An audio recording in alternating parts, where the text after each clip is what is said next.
আমরা এই ক্লাসে যে গল্পটা বলাতে এসেছি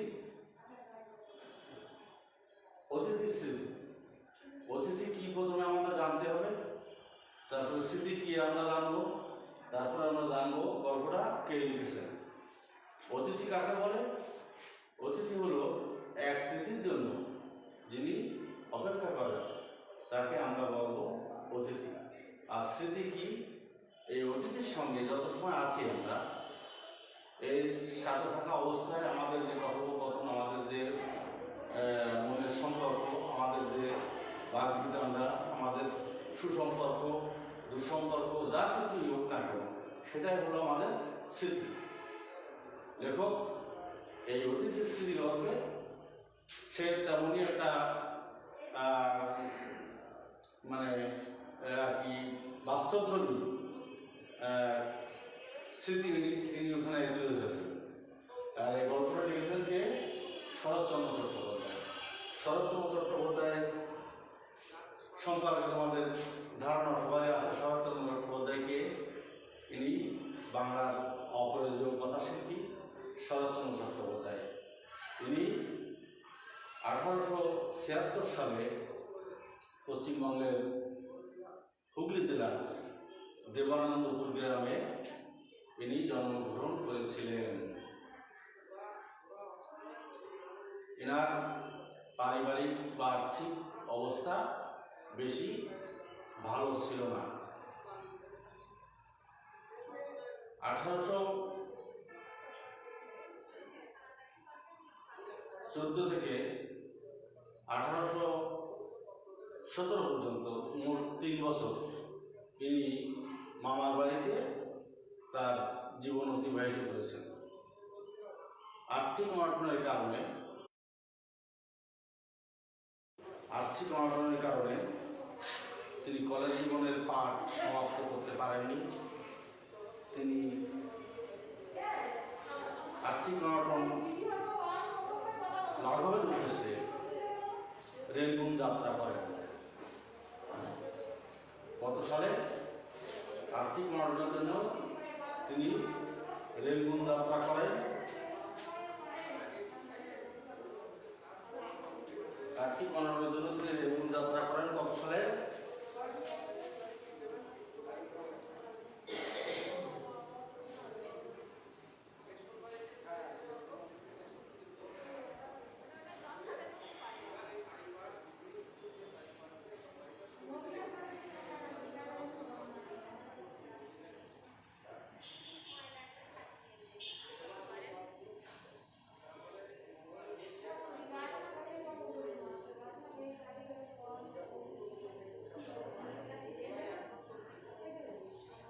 শরৎচন্দ্র চট্টোপাধ্যায় 1876 সালে পশ্চিমবঙ্গের হুগলি জেলার দেবানন্দপুর গ্রামে জন্মগ্রহণ করেন। ভাষা কৈশোর, তার কৈশোর এবং যৌবনের অধিকাংশ সময় তার মামার বাড়ি ভাগলপুর অর্থাৎ মাতৃলয়ে তিনি অতিবাহিত করেন। দারিদ্র্যের কারণে কলেজ শিক্ষা তার অসমাপ্ত থাকে, যেটা আমি আগে বলেছি। জীবিকার উদ্দেশ্যে তিনি রেঙ্গুন গমন করেছিলেন। সেখানে অবস্থান করেছিলেন তিনি 1903 থেকে 1916। 1903 থেকে 1916 মোট 14 বছর, তাই তো? আচ্ছা, সাহিত্য সাধনায় আত্মনিয়োগ করেন। সেখানে অবস্থান করেন যখন তিনি রেঙ্গুন যান। রেঙ্গুন যে চাকরিরত অবস্থায় তিনি সাহিত্য সাধনায় নিজেকে আত্মনিয়োগ করেন। 1907 সালে ভারতীয় পত্রিকায় তার বর্দি উপন্যাস প্রকাশিত হলে তার সাহিত্যিক খ্যাতি ছড়িয়ে পড়ে। তাহলে কি হলো? 1807 সালে ভারতীয় পত্রিকায় বর্দি উপন্যাস প্রকাশিত হলে তার সাহিত্যের খ্যাতি ছড়িয়ে পড়ে। এরপর একের পর এক উপন্যাস লিখে তিনি এমনভাবে পাঠক হৃদয়ে স্থান দখল করে নেন বা পাঠক হৃদয়ে জয় করেন,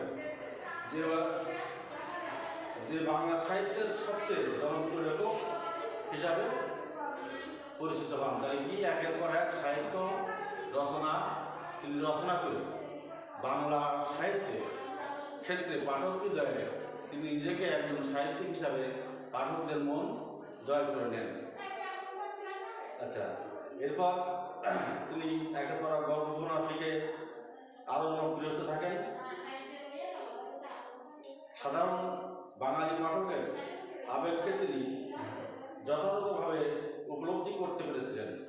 তাহলে কি বাঙালি হৃদয়ে বাঙালি পাঠক যারা পাঠকের যে আবেগকে তিনি সাধারণভাবে উপলব্ধি করতে পেরেছিলেন। তার বিখ্যাত উপন্যাসগুলোর মধ্যে আছে পল্লী সমাজ, দেবদাস, শ্রীকান্ত, দেনাপাওনা, পথের দাবি, শেষ প্রশ্ন প্রভৃতি।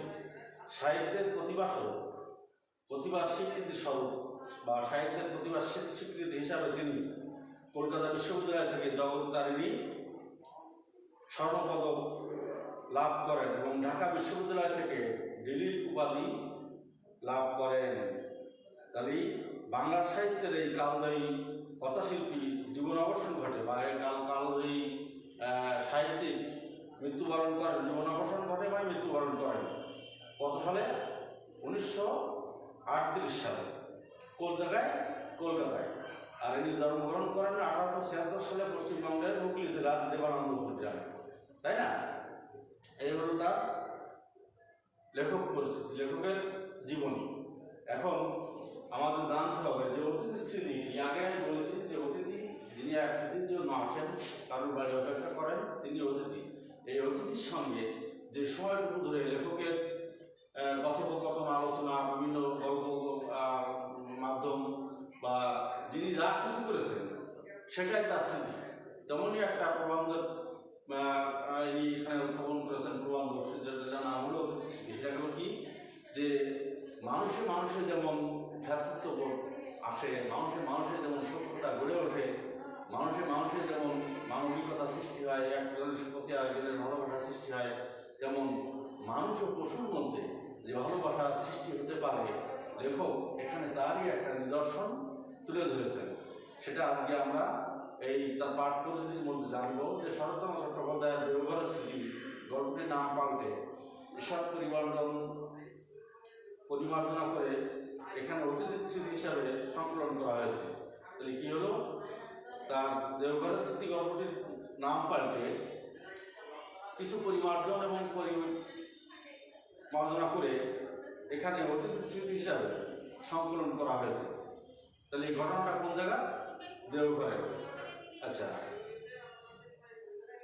কয়েকদিনের একটি প্রাণীর সঙ্গে একজন অসুস্থ মানুষের কয়েকদিনের পরিচয়ের মধ্য দিয়ে গড়ে ওঠা মানুষের সম্পর্ক, মাতৃত্বের সম্পর্কে এই গল্পের বিষয়। তাহলে কী হলো যে একজন অসুস্থ মানুষের সঙ্গে একটি প্রাণীর সঙ্গে একজন অসুস্থ মানুষের কয়েকদিনকার যে ভালোবাসার স্মৃতি, তার মধ্য দিয়ে গড়ে ওঠা যে মাতৃত্বের সম্পর্ক এই গল্পের বিষয়। তাহলে কী হলো? মানুষ এবং পশুর মধ্যে যে মাতৃত্বের সম্পর্ক গড়ে উঠতে পারে, লেখক কিন্তু সেই পরিচয়টা এখানে তুলে ধরেছেন।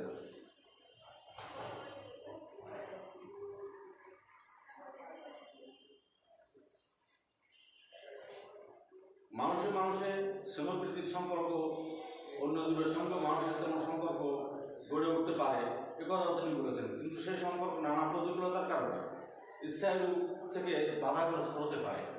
নানা প্রতিকূলতার কারণে যেটা স্থায়ী রূপ ধারণ করতে পারে সেটা কিন্তু আবার বাধাগ্রস্ত হতে পারে।